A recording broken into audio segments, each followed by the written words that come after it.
ओम श्री परमात्मने नमः। ओम नमो भगवते वासुदेवाय।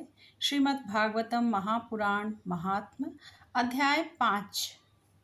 धुंधकारी को प्रेत योनि की प्राप्ति और उससे उद्धार। सूत जी कहते हैं, शौनक जी, पिता के वन चले जाने पर एक दिन धुंधकारी ने अपनी माता को बहुत पीटा और कहा, बता धन कहाँ रखा है, नहीं तो अभी तेरी जलती लकड़ी से खबर लूँगा। उसकी इस धमकी से डरकर और पुत्र के उपद्रवों से दुखी होकर वह रात्रि के समय कुएं में जा गिरी और इसी से उसकी मृत्यु हो गई। योगनिष्ठ गोकर्ण जी तीर्थ यात्रा के लिए निकल गए। उन्हें इन घटनाओं से कोई सुख या दुख नहीं होता था, क्योंकि ना तो उनका कोई मित्र था और ना ही कोई शत्रु। धुंधकारी 5 वैश्याओं के साथ घर में रहने लगा। उनके लिए भोग सामग्री जुटाने की चिंता ने उसकी बुद्धि नष्ट कर दी और वह नाना प्रकार के अत्यंत क्रूर कर्म करने लगा। एक दिन उन कुलटाओं ने उससे बहुत से गहने मांगे। वह तो काम से अंधा हो रखा था। मौत की उसे कभी याद नहीं आती थी। बस उन्हें जुटाने के लिए वह घर से निकल पड़ा। वह जहाँ तहाँ से बहुत सा धन चुराकर घर लौट आया तथा उन्हें कुछ सुंदर वस्त्र और आभूषण लाकर दिए। चोरी का बहुत माल देखकर रात्रि के समय स्त्रियों ने विचार किया कि यह नित्य ही चोरी करता है, इसलिए इसे किसी एक दिन राजा अवश्य पकड़ लेगा। राजा यह सारा धन छीनकर इसे निश्चय ही प्राण दंड देगा। जब एक दिन इसे मरना ही है, तब हम ही धन की रक्षा के लिए गुप्त रूप से इसको क्यों न मार डालें। इसे मारकर हम इसका माल मत्ता लेकर जहाँ कहीं चली जाएंगी। ऐसा निश्चय कर उन्होंने सोए हुए धुंधकारी को रस्सियों से कस दिया और उसके गले में फांसी लगाकर उसे मारने का प्रयत्न किया। इससे जब वह जल्दी न मरा तो उन्हें बड़ी चिंता हुई। तब उन्होंने उसके मुख पर बहुत से दहकते अंगारे डाले। इससे वह अग्नि की लपटों से बहुत छटपटाकर मर गया। उन्होंने उसके शरीर को एक गड्ढे में डालकर गाड़ दिया। सच है, स्त्रियां प्राय बड़ी दुस्साहसी होती हैं। उनके इस कृत्य का किसी को भी पता न चले।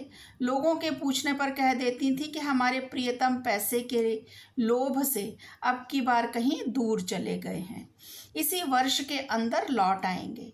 बुद्धिमान पुरुष को दुष्टा स्त्रियों का कभी विश्वास न करना चाहिए। जो मूर्ख इनका विश्वास करता है उसे दुखी होना पड़ता है। इनकी वाणी तो अमृत के समान कामियों के हृदय में रस का संचार करती है, किंतु हृदय छुरे की धार के समान तीक्ष्ण होता है। भला इन स्त्रियों का कौन प्यारा है। वे कुलटाएं धुंधकारी की सारी संपत्ति समेटकर वहां से चंपत हो गईं। उनके ऐसे न जाने कितने पति थे और धुंधकारी अपने कुकर्मों के कारण भयंकर प्रेत योनि को प्राप्त हुआ। वह बवंडर के रूप में सर्वदा 10 दिशाओं में भटकता रहता था तथा शीत घाम से संतप्त और भूख प्यास से व्याकुल होने के कारण हा देव हा दैव चिल्लाता रहता था, परंतु उसे कहीं भी कोई आश्रय न मिला। कुछ काल बीतने पर गोकर्ण ने भी लोगों के मुख से धुंधकारी की मृत्यु का समाचार सुना। तब उसे अनाथ समझकर उन्होंने उसका गया जी में श्राद्ध किया और भी जहाँ जहाँ वे जाते उसका श्राद्ध अवश्य करते थे। इस प्रकार घूमते घूमते गोकर्ण जी अपने नगर में आए और रात्रि के समय दूसरों की दृष्टि से बचकर सीधे अपने घर के आंगन में सोने के लिए पहुँचे। वहाँ अपने भाई को सोया देख आधी रात के समय धुंधकारी ने बड़ा विकट रूप दिखाया। वह कभी भेड़ा, कभी हाथी, कभी भैंसा, कभी इंद्र और कभी अग्नि का रूप धारण करता। अंत में वह मनुष्य के आकार में प्रकट हो गया। ये विपरीत अवस्थाएं देखकर गोकर्ण जी ने निश्चय किया कि यह कोई दुर्गति को प्राप्त हुआ जीव है। तब उन्होंने उससे धैर्यपूर्वक पूछा। गोकर्ण ने कहा कि तू कौन है? रात्रि के समय ऐसे भयानक रूप क्यों दिखा रहा है? तेरी यह दशा कैसे हुई, हमें तो बता। तू प्रेत है, पिशाच है अथवा कोई राक्षस है? तो सूत जी कहते हैं, गोकर्ण के इस प्रकार पूछने पर वह बार बार जोर जोर से रोने लगा। उसमें बोलने की शक्ति नहीं थी, इसलिए उसने केवल संकेत मात्र किया। तब गोकर्ण ने अंजलि में जल लेकर उसे अभिमंत्रित करके उस पर छिड़का। इससे उसके पापों का कुछ शमन हुआ और वह इस प्रकार कहने लगा। प्रेत बोला कि मैं तुम्हारा भाई हूँ, मेरा नाम है धुंधकारी। मैंने अपने ही दोष से अपना ब्राह्मणत्व नष्ट कर दिया। मेरे कुकर्मों की गिनती नहीं की जा सकती। मैं तो महान अज्ञान में चक्कर काट रहा था। इसी से मैंने लोगों की बड़ी हिंसा की। अंत में उल्टा स्त्रियों ने मुझे तड़पा तड़पा कर मार डाला। इसी से अब प्रेत योनि में पड़कर यह दुर्दशा भोग रहा हूँ। अब दैववश कर्म फल का उदय होने से मैं केवल वायु भक्षण करके ही जी रहा हूँ। भाई, तुम दया के समुद्र हो, अब किसी प्रकार जल्दी ही मुझे इस योनि से छुड़वाओ। गोकर्ण ने धुंधकारी की सारी बातें सुनी और तब उससे बोले। गोकर्ण ने कहा, भाई, मुझे इस बात का बड़ा आश्चर्य है कि मैंने तुम्हारे लिए विधि पूर्वक गया जी में पिंडदान किया, फिर भी तुम प्रेत योनि से मुक्त कैसे नहीं हुए? यदि गया श्राद्ध से भी तुम्हारी मुक्ति नहीं हुई, तब इसका और कोई उपाय ही नहीं है। अच्छा, तुम अब सब बात खोल कर कहो, मुझे अब क्या करना चाहिए? तो प्रेत ने कहा कि मेरी मुक्ति सैकड़ों गया श्राद्ध करने से भी नहीं हो सकती। अब तो तुम इसका कोई और उपाय सोचो। प्रेत की यह बात सुनकर गोकर्ण को बड़ा आश्चर्य हुआ और वे कहने लगे, यदि सैकड़ों गया श्राद्धों से भी तुम्हारी मुक्ति नहीं हो सकती, तब तो तुम्हारी मुक्ति असंभव ही है। अच्छा, अभी तो तुम निर्भय होकर अपने स्थान पर रहो। मैं विचार करके तुम्हारी मुक्ति के लिए कोई दूसरा उपाय करूंगा। गोकर्ण की आज्ञा पाकर धुंधकारी वहां से अपने स्थान पर चला आया और इधर गोकर्ण ने रात भर विचार किया, तब भी उन्हें कोई उपाय नहीं सूझा। प्रातःकाल उनको आया देख लोग प्रेम से उनसे मिलने आए। तब गोकर्ण ने रात में जो कुछ जिस प्रकार हुआ था वह सब उन्हें सुना दिया। उनमें जो लोग विद्वान, योगनिष्ठ, ज्ञानी और वेदज्ञ थे, उन्होंने भी अनेकों शास्त्रों को उलट पलट कर देखा, तो भी उसकी मुक्ति का कोई उपाय न मिला। तब सबने यही निश्चय किया कि इस विषय में सूर्य नारायण जो आज्ञा करें वही करना चाहिए। अतः गोकर्ण ने अपने तपोबल से सूर्य की गति को रोक दिया। उन्होंने स्तुति की, भगवान, आप सारे संसार के साक्षी हैं, मैं आपको नमस्कार करता हूँ। आप मुझे कृपा करके धुंधकारी की मुक्ति का साधन बतलाइए। तो गोकर्ण की यह बात प्रार्थना सुनकर सूर्यदेव ने दूर से ही स्पष्ट शब्दों में कहा कि श्रीमद् भागवतम से मुक्ति हो सकती है, इसलिए तुम उसका सप्ताह पारायण करो। सूर्य का यह धर्ममय वचन वहाँ सभी ने सुना। तब सबने यही कहा कि प्रयत्न पूर्वक यही करो, है भी यह साधन बहुत सरल। अतः गोकर्ण जी भी तदनुसार निश्चय करके कथा सुनाने के लिए तैयार हो गए।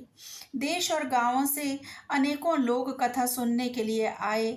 बहुत से लंगड़े, लूले, अंधे, बूढ़े और मंदबुद्धि पुरुष भी अपने पापों की निवृत्ति के उद्देश्य से वहां आ पहुँचे।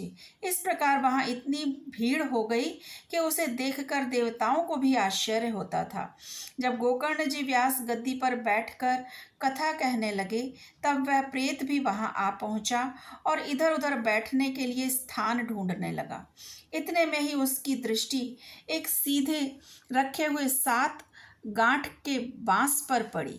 उसी के नीचे के छिद्र में घुसकर वह कथा सुनने के लिए बैठ गया। वायु रूप होने के कारण वह बाहर कहीं बैठ नहीं सकता था, इसलिए बांस में घुस गया।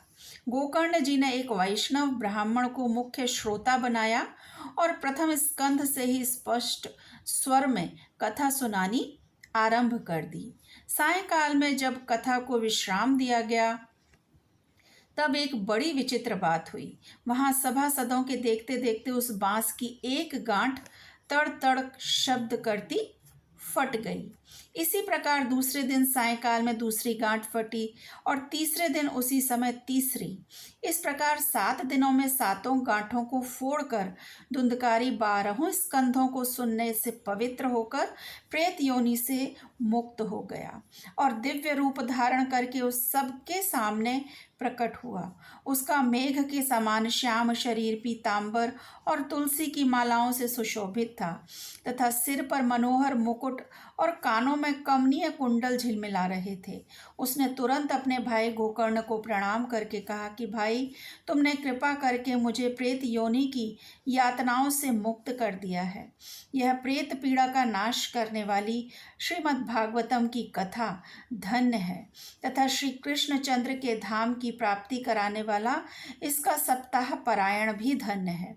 जब सप्ताह श्रवण का योग लगता है तब सब पाप थर्रा उठते हैं। अब यह भागवतम की कथा जल्दी ही हमारा अंत कर देगी। जिस प्रकार आग गीली सूखी छोटी बड़ी सब तरह की लकड़ियों को जला डालती है, उसी प्रकार यह सप्ताह श्रवण मन वचन और कर्म द्वारा किए हुए नए पुराने छोटे बड़े सभी प्रकार के पापों को भस्म कर देता है। विद्वानों ने देवताओं की सभा में कहा कि जो लोग इस भारतवर्ष में श्रीमद् भागवत की कथा नहीं सुनते, उनका जन्म वृथा ही है। भला मोह पूर्वक लालन पालन करके यदि इस अनित्य शरीर को हृष्ट पुष्ट और बलवान भी बना लिया, तो भी श्रीमद् भागवतम की कथा सुने बिना इसका क्या लाभ हुआ। अस्थियां ही इस शरीर के आधार स्तंभ हैं। नस नाड़ी रूप रस्सियों से यह बंधा हुआ है। ऊपर से इस पर मांस और रक्त थोपकर इसे चर्म से मढ़ दिया गया है। इसके प्रत्येक अंग से दुर्गंध आती है, क्योंकि है तो यह मलमूत्र का भांड ही। वृद्धावस्था और शोक के कारण यह परिणाम में दुखमय ही है। रोगों का तो घर ही ठहरा, यह निरंतर किसी न किसी कामना से पीड़ित ही रहता है। कभी इसकी तृप्ति नहीं होती। इसे धारण किए रहना भी एक भार ही है। इसके रोम रोम में दोष भरे हुए हैं और नष्ट होने में इसे एक क्षण भी नहीं लगता। अंत में यदि इसे गाड़ दिया जाता है तो इसके कीड़े बन जाते हैं। कोई पशु खा जाता है तो यह विष्ठा हो जाता है और अग्नि में जला दिया जाता है तो भस्म की ढेरी हो जाता है। ये 3 ही इसकी गतियां बताई गई हैं। ऐसे अस्थिर शरीर से मनुष्य अविनाशी फल देने वाला काम क्यों नहीं बना लेता। जो अन्न प्रातः काल पकाया जाता है वह सायंकाल तक बिगड़ ही जाता है। फिर उसी के रस से पुष्ट हुए शरीर की नित्यता कैसी। इस लोक में सप्ताह श्रवण करने से भगवान की शीघ्र ही प्राप्ति हो सकती है। अतः सब प्रकार के दोषों की निवृत्ति के लिए एकमात्र यही साधन है। जो लोग भागवतम की कथा से वंचित हैं, वे तो जल में बुदबुदे और जीवों में मच्छरों के समान केवल मरने के लिए ही पैदा होते हैं। भला जिससे प्रभाव से जड़ और सूखे हुए बांस की गांठें फट सकती हैं, उस भागवत कथा का श्रवण करने से चित्त की गांठों का खुल जाना कौन सी बड़ी बात है। सप्ताह श्रवण करने से मनुष्य के हृदय की गांठ खुल जाती है। उसके समस्त संशय छिन्न भिन्न हो जाते हैं और सारे कर्म क्षीण हो जाते हैं। यह भागवतम कथा रूप तीर्थ संसार के कीचड़ को धोने का बड़ा ही पटु है। विद्वानों का कथन है कि जब यह हृदय में स्थित हो जाता है तब मनुष्य की मुक्ति निश्चित ही समझनी चाहिए। जिस समय धुंधकारी ये सब बातें कर रहा था, उसके लिए वैकुंठवासी पार्षदों के सहित एक विमान उतरा। उससे सब ओर मंडलाकार प्रकाश फैल रहा था। सब लोगों के सामने ही धुंधकारी उस विमान पर चढ़ गया। तब उस विमान पर आए हुए पार्षदों को देखकर उनसे गोकर्ण ने यह बात कही। गोकर्ण ने पूछा, भगवान के प्रिय पार्षदों, यहाँ तो हमारे अनेकों शुद्ध हृदय श्रोता गण हैं। उन सब के लिए आप लोग एक साथ बहुत से विमान क्यों नहीं लाए? हम देखते हैं कि यहाँ सभी ने समान रूप से कथा सुनी है, फिर फल में इस प्रकार का भेद क्यों हुआ, यह बतलाइए। तो भगवान के सेवकों ने कहा कि हे मानद, इस फल भेद का कारण इनके श्रवण का भेद ही है। यह ठीक है कि श्रवण तो सबने समान रूप से ही किया है, किंतु इसके जैसा मनन नहीं किया। इसी से एक साथ भजन करने पर भी उसके फल में भेद रहा। इस प्रेत ने 7 दिनों तक निराहार रहकर श्रवण किया था तथा सुने हुए विषय का स्थिर चित्त से यह खूब मनन निधिध्यासन भी करता रहता था। जो ज्ञान दृढ़ नहीं होता वह व्यर्थ हो जाता है। इसी प्रकार ध्यान न देने से, श्रवण का, संदेह से, मंत्र का और चित्त के इधर उधर भटकते रहने से आप जप का भी कोई फल नहीं मिलता। वैष्णवहीन देश, अपात्र को कराया हुआ श्राद्ध का भोजन, अश्रोत्रिय को दिया हुआ दान और आचारहीन कुल, इन सब का नाश हो जाता है। गुरु वचनों में विश्वास, दीनता का भाव, मन के दोषों पर विजय और कथा में चित्त की एकाग्रता इत्यादि नियमों का यदि पालन किया जाए तो श्रवण का यथार्थ फल मिलता है। यदि ये श्रोता फिर से श्रीमद् भागवतम की कथा सुने तो निश्चय ही सबको वैकुंठ की प्राप्ति होगी। और गोकर्ण जी, आपको तो भगवान स्वयं आकर गोलोक धाम में लेकर जाएंगे। यों कहकर वे सब पार्षद हरि कीर्तन करते वैकुंठ लोक को चले गए। श्रावण मास में गोकर्ण जी ने फिर उसी प्रकार सप्ताह क्रम से कथा कही और उन श्रोताओं ने उसे फिर सुना। नारद जी, इस कथा की समाप्ति पर जो कुछ हुआ वह सुनिए। वहाँ भक्तों से भरे हुए विमानों के साथ भगवान स्वयं प्रकट हुए। सब ओर से खूब जय जयकार और नमस्कार की ध्वनियाँ होने लगी। भगवान स्वयं हर्षित होकर अपने पांचजन्य शंख की ध्वनि करने लगे और उन्होंने गोकर्ण को हृदय से लगाकर अपने ही समान बना लिया। उन्होंने क्षण भर में ही अन्य सब श्रोताओं को भी मेघ के समान श्याम वर्ण, रेशमी, पीतांबरधारी तथा किरीट और कुंडलादि से विभूषित कर दिया। उस गांव में कुत्ते चांडाल पर्यंत जितने भी जीव थे वे सभी गोकर्ण जी की कृपा से विमानों पर चढ़ा लिए गए तथा जहाँ योगी जन जाते हैं उस भगवत धाम में वे भेज दिए गए। इस प्रकार भक्तवत्सल भगवान श्री कृष्ण कथा श्रवण से प्रसन्न होकर गोकर्ण जी को साथ ले अपने ग्वाल बालों के प्रिय गोलोक धाम में चले गए।